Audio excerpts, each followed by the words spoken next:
Hello மக்களே, இந்த வீடியோவில் நாம் எதை பார்க்க போகிறோம் அப்படின்னா, கம்போடியா நாட்டில் இருக்கக்கூடிய அங்கோர் வாட் ஒரு காலத்தில் பாண்டியர்களாலும் அதுக்கு பின்னாடி சோழர்களாலும் ஆட்சிக்கு செய்யப்பட்டிருக்கு அப்படின்னு ஒரு சில தகவல்களால் சொல்லப்படுது. அந்த தகவல்களை பற்றியும் ஆர்கியாலஜி தகவல்கள் இதை பற்றி என்ன சொல்லுது அப்படிங்கிறது தான் நம்ம இந்த வீடியோவில் பார்க்க போகிறோம்.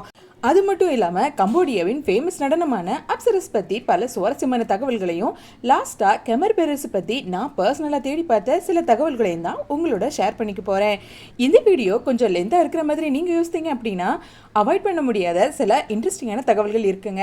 ஸோ ஸ்கிப் பண்ணாமல் வீடியோ ஃபுல்லாக பாருங்கள். நம்ம சேனலில் திண்டுக்கல் மாவட்டத்தோட ஹிஸ்ட்ரி பற்றி ஒரு வீடியோ பண்ணியிருக்கோம்.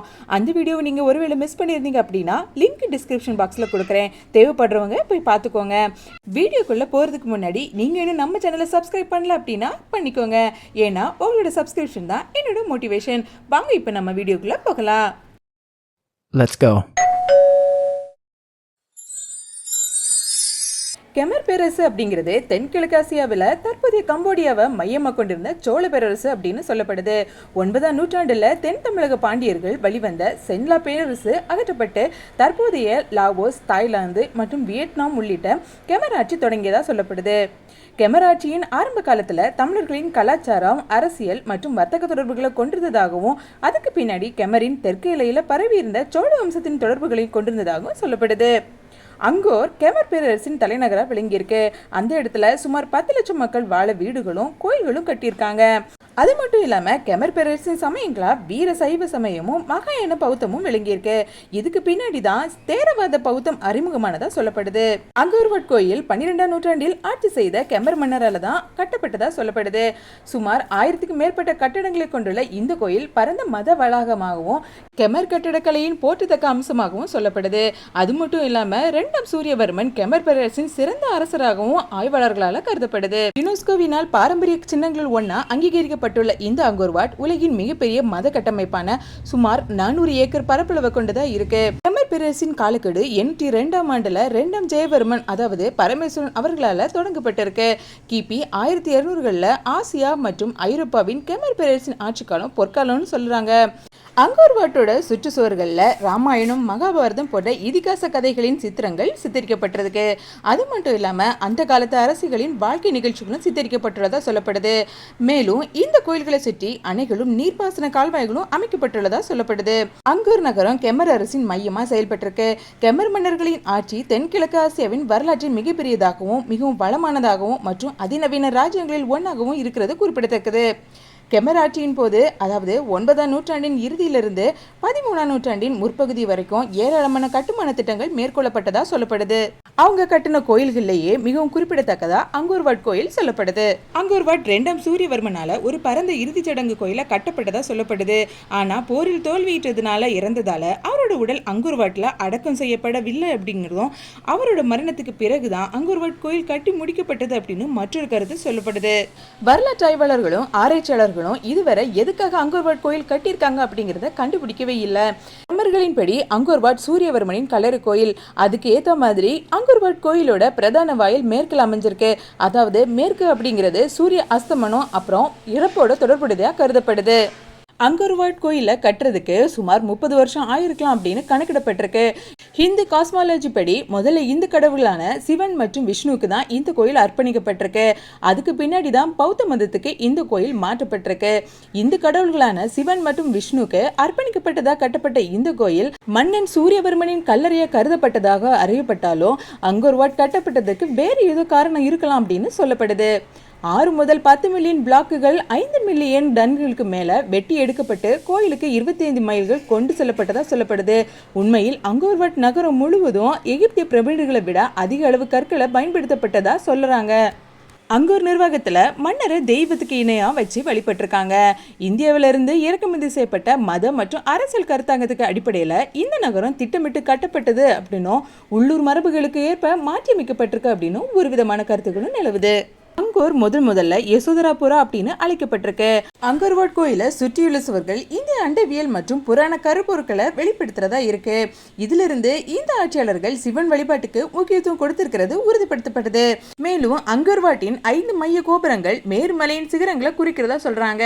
இது இந்து புராணங்களின்படி கடவுள்களின் வசிப்பிடமா சொல்லப்படுது. வாட்டின் வெளிப்புற சுவர்களும் இதனை உறுதிப்படுத்துறதா நம்புறாங்க. அங்கோரின் மிகவும் குறிப்பிடத்தக்க அம்சங்களில் ஒண்ணு என்னன்னா அதை சுத்தி இருக்கக்கூடிய நீர்த்தேக்கங்கள், கால்வாய்கள் மற்றும் அகழி பரந்த அமைப்பு தான். இந்த கோயில்ல நீர் கட்டுப்பாடு மற்றும் பாசன வழிமுறைகள் சிறப்பா செஞ்சிருக்காங்க. 3ஆம் நூற்றாண்டின் பிற்பகுதியில் சீன வணிக தூதுவர் ஜோ டாகுவானின் தெளிவான பதிவின்படி அங்கோர் ஒரு பெரிய செழிப்பான பெருநகரமாகவும் ஆசியாவிலேயே மிக அற்புதமான தலைநகரங்கள்ல ஒன்னாவும் இருந்ததா சொல்றாரு. ஆனா 7ஆம் ஜெயவர்மனின் ஆட்சி முடியும் போதே அவரோட கட்டிட ஆர்வம் முடிவுக்கு வந்ததா சொல்லப்படுது. 7ஆம் ஜெயவர்மனின் ஆட்சிக்கு பின்னாடி, அதாவது 1431 ஆண்டுல அயோத்தியா அப்படிங்கிற தாய் மாநிலத்தின் படைகள் அங்கோரை கைப்பற்றி சூறையாடி இருக்கு. இதுக்கு பின்னாடி அங்கோர் ஓரளவுக்கு கைவிடப்பட்ட நகரமா மாறி ராஜ்யத்தின் சக்தியும் உயிர் சக்தியும் படிப்படியா குறைய ஆரம்பிச்சுட்டதா சொல்றாங்க. இதுக்கு பின்னாடி அங்கோரின் கட்டடக்கலை மற்றும் கலைப்பாணியில பல மாற்றங்கள் ஏற்பட்டிருக்கு. இந்து வழிபாடான சிவன் வழிபாட்டிலிருந்து விஷ்ணு வழிபாட்டிற்கு மாற்றியிருக்காங்க. இதுக்கு பின்னாடி போதிசத்துவருக்கு அர்ப்பணிக்கப்பட்ட மகாயான புத்த மதத்திற்கு மாற்றப்பட்டிருக்கு. அங்கோர் வாட் கோயிலுக்கு 3 விதமான நடைபாதை பிரிக்கப்பட்ட பாதைகள்ல போகலாமா. என்னதான் புத்த மதத்திற்கு மாற்றப்பட்டாலும் இன்னைக்கும் இந்த சுவர்கள்ல இந்து கடவுள்கள் மற்றும் பண்டைய கெமர் காட்சிகளையும் மகாபாரதம் மற்றும் ராமாயணத்தோட காட்சிகளையும் பார்க்கலாம் அப்படின்னு சொல்றாங்க. 15ஆம் நூற்றாண்டின் இடையில தாய்லாந்து படையால கெமர் பேரரசு வீழ்த்தப்பட்டிருக்கு. இதே காலகட்டத்தில் தான் சோழ சாம்ராஜ்யமும் முற்றிலுமா வீழ்த்தப்பட்டிருக்குங்கிறது குறிப்பிடத்தக்கது. இந்த போரில் அரசர் தோல்வியிட்டதுக்கு காரணம் இந்த கடவுள்கள் தான் அப்படின்னு முடிவு பண்ணியிருக்காங்க. அதனால அதுக்கு பின்னாடி கட்டப்பட்ட அங்கோர்தோம் அப்படிங்கிற புதிய தலைநகரை புத்த மதத்திற்கு அர்ப்பணிச்சிருக்காங்க. இதுக்கு பின்னாடி தான் அங்கோர் வாட் ஒரு முழு பௌத்த ஆலயமா மாற தொடங்கியிருக்கு. அது மட்டும் இல்லாம பல சிற்பங்கள், அதாவது இந்து தெய்வங்களின் சிலைகள் பௌத்த கலையால மாற்றப்பட்டிருக்கு. 16ஆம் நூற்றாண்டுல அங்கோர் வாட் பற்றி ஒரு முழுமையான நேரடி விளக்கம் எழுதுறதுக்கு முயற்சி பண்ணியிருக்காங்க. ஆனா அந்த கோயில் அந்த நேரத்துல முற்றிலுமா கைவிடப்பட்டிருக்கு. ஒரு காலத்துல பிரம்மாண்டமான நீர்த்தேக்கங்கள், நீர்வழிகள் இருந்த இந்த இடம் இடுபாடுகள் மட்டுமே நிறைஞ்ச ஒரு இடமா மாறி போயிருக்கு. இந்த இடம் வியட்நாம் படைகளுக்கு இடையே நடந்த துப்பாக்கி சூட்ல பயங்கரமா பாதிக்கப்பட்டிருக்கு. ஒரு சில இடங்கள் கலை திருடர்களால அதிக சேதம் ஏற்படுத்தப்பட்டதா சொல்லப்படுது. அது மட்டும் இல்லாம சில பழமையான சிலைகளோட தலைகள் மட்டும் தனியா துண்டிக்கப்பட்டு தனியார் சேகரிப்பாளர்களுக்கு விற்கப்பட்டதாகவும் சொல்லப்படுது. ஹென்றி டேவிஸ் அப்படிங்கிறவரு தன்னோட கம்போடியா வித் லவ் அப்படிங்கிற புத்தகத்துல அங்கோர் வாட் பத்தி எழுதியிருக்காரு. அங்கோர் வாட்ல மட்டுமே 1795 பெண்கள் கல்லுல செதுக்கப்பட்டுள்ளதா அவர் குறிப்பிட்டிருக்காரு. இந்த சிற்பங்கள் தான் உண்மையாகவே இந்த கோயிலுக்கான பொருளை மாற்றுவதாவே சொல்றாரு. இந்த சிற்பங்கள் உண்மையிலே இங்கு வாழ்ந்த பெண்களோட உருவப்படங்கள்லாம் அப்படின்னும், ஒருவேளை இந்த பெண்கள் தான் கெமர் நாகரிகத்தோட உந்து சக்தியாகவும் இருந்திருக்கலாம் அப்படின்னு சொல்றாரு. 15ஆம் நூற்றாண்டின் முற்பகுதியில் அங்கோர் வாட் முற்றிலுமா கைவிடப்பட்டிருக்கு. இருந்தாலும் தேரவாத பௌத்த பிக்குகள் அங்கோர் வாட் நகரை பராமரிச்சிருக்காங்க. பிரெஞ்சு காலனித்துவ ஆட்சி நிறுவப்பட்ட பின்னாடி ஹென்றி மவுஹோட் அப்படிங்கிற பிரெஞ்சு ஆய்வாளரும் விஞ்ஞானியுமான இவர் 1560ஆம் ஆண்டு அங்கோர் வாட்டுக்கு விஜயம் பண்ணியிருக்காரு. அவரு அங்கோர் வாட்டு பத்தியும் லாவோஸ் பத்தியும் தன்னோட நாட்குறிப்புல எழுதியிருக்காரு. இந்த நாட்குறிப்பு பின்னாட்கள்ல டிராவல்ஸ் இன் சியாம் அப்படிங்கிற தலைப்புல புத்தகமா வெளியிடப்பட்டிருக்கு. 20ஆம் நூற்றாண்டுகள்ல அங்கோர் வாட்ல பல்வேறு மறுசீரமைப்பு திட்டங்கள் மேற்கொள்ளப்பட்டிருக்கு. ஆனா 1970களில் கம்போடியாவில் சூழ்ந்த அரசியல் அமைதியின்மை காரணமாக அது எல்லாமே இடையிலே நிறுத்தப்பட்டிருக்கு. அதுக்கு பின்னாடி 1980கள் நடுப்பகுதியில் பணிகள் மீண்டும் தொடங்கப்பட்டு குறிப்பிடத்தக்க வகையில சில பிரிவுகள் அகற்றப்பட்டும் மீண்டும் சில பிரிவுகள் கட்டப்பட வேண்டியிருந்ததாகவும் சொல்லப்படுது. 1992 ஆண்டுல அங்கோர் வாட் உட்பட அங்கோர் வளாகம் யுனெஸ்கோவினால உலக பாரம்பரிய தளமா நியமிக்கப்பட்டு உடனடியா ஆபத்துல இருக்கக்கூடிய உலக பாரம்பரிய பட்டியலில் சேர்த்திருக்காங்க. அதுக்கு பின்னாடி அடுத்தடுத்த ஆண்டுகள்ல மறுசீரமைப்பின் முயற்சிகள் மேற்கொள்ளப்பட்டு 2004ஆம் ஆண்டுல தான் ஆபத்துல இருக்கக்கூடிய பட்டியலில் இருந்து யுனெஸ்கோ அங்கோர் வாட்டை நீக்கியிருக்காங்க. அங்கோர் வாட்டில் உள்ள 3வது உரைக்குள்ள நம்ம போகும்போது மகாபாரதம் மற்றும் ராமாயணத்தின் காட்சிகளை சித்தரிக்கக்கூடிய நூற்றுக்கணக்கான செதுக்கல்களும் சூரியவர்மனோட அரசவை காட்சிகளும் உள்ளதா சொல்லப்படுது. அது மட்டும் இல்லாம நூற்றுக்கணக்கான அப்சரசுகள், அதாவது தேவதூத நடன கலைஞர்களோட சிலைகளும் கோயிலை சுத்தி அலங்கரிக்கதாகவும் சொல்லுறாங்க.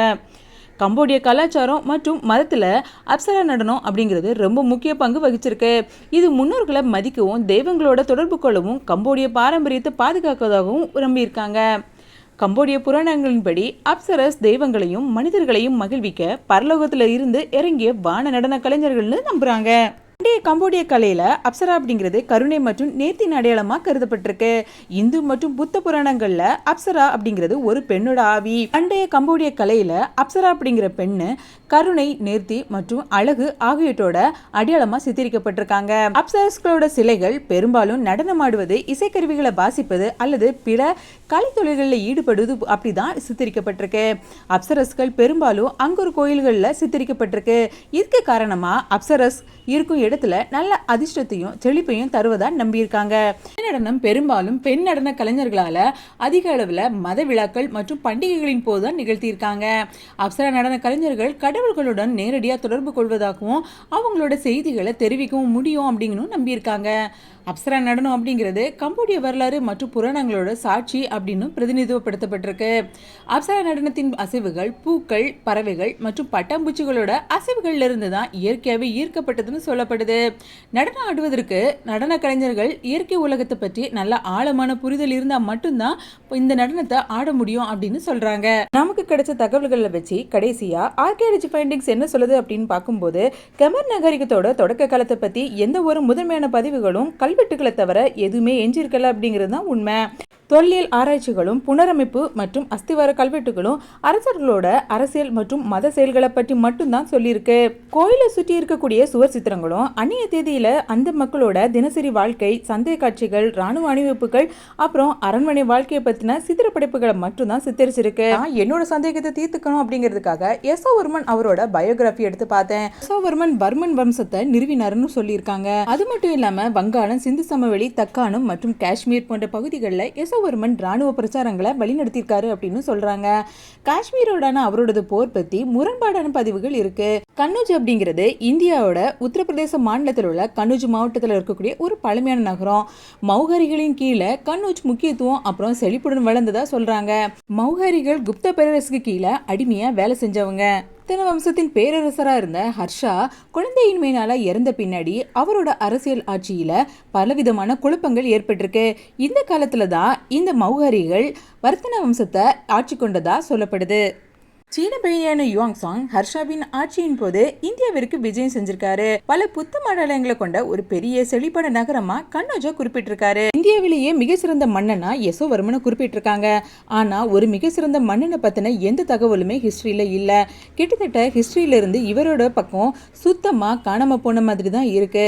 அதே சமயம் கெமர் ஆட்சி தொடங்கப்பட்டிருக்க சமயம் இவர் இந்தியால ஹிஸ்டரியில இருந்து காணாம போன சமயம் ஒண்ணுதான். அது மட்டும் இல்லாம கெமர் ஹிஸ்டரியில யசோவர்மன் எங்க இருந்து வந்து கெமர் ஆட்சியை தொடங்கி இருக்காரு அப்படிங்கறத பத்தி எந்த ஒரு தகவலும் இல்ல. அது மட்டும் இல்லாம கன்னௌஜ்ல 9 மற்றும் 10ஆம் நூற்றாண்டை சேர்ந்த அப்சரஸ் சிலைகள் கண்டுபிடிக்கப்பட்டிருக்கு. அது மட்டும் இல்லாம 8ஆம் நூற்றாண்டை சேர்ந்த போரின் இந்து கடவுளான ஸ்கந்த சிற்பமும் கண்டுபிடிக்கப்பட்டிருக்கு. கன்னௌஜ்ல அப்சரா அப்படிங்கிறது ஒரு பான பெண் ஆவியா சித்தரிச்சிருக்கு. இதுக்கு சான்றா கன்னௌஜ்ல இருந்து இடைக்காலம், அதாவது 12ஆம் நூற்றாண்டை சேர்ந்த ஒரு மணல் சிலையும் கண்டுபிடிச்சிருக்காங்க. மக்களே, நீங்க என்ன நினைக்கிறீங்க? சோழர்களால தான் அங்கூர் வாட் கட்டப்பட்டிருக்கு அப்படின்னு நினைக்கிறீங்களா, இல்ல கெமர் மக்களே சோழர்கள் தான் அப்படின்னு நீங்க சொல்றீங்களா? ஒருவேளை சோழர்கள் தான் கெமர் மக்கள் அப்படின்னா அதற்கான சாத்தியக்கூறுகள் என்ன அப்படிங்கறத கீழே கமெண்ட் பண்ணுங்க. மேலும் இந்த மாதிரியான சுவாரஸ்யமான தகவல்களுக்கு நம்ம யூடியூப் சேனலுக்கு சப்ஸ்கிரைப் பண்ணுங்க.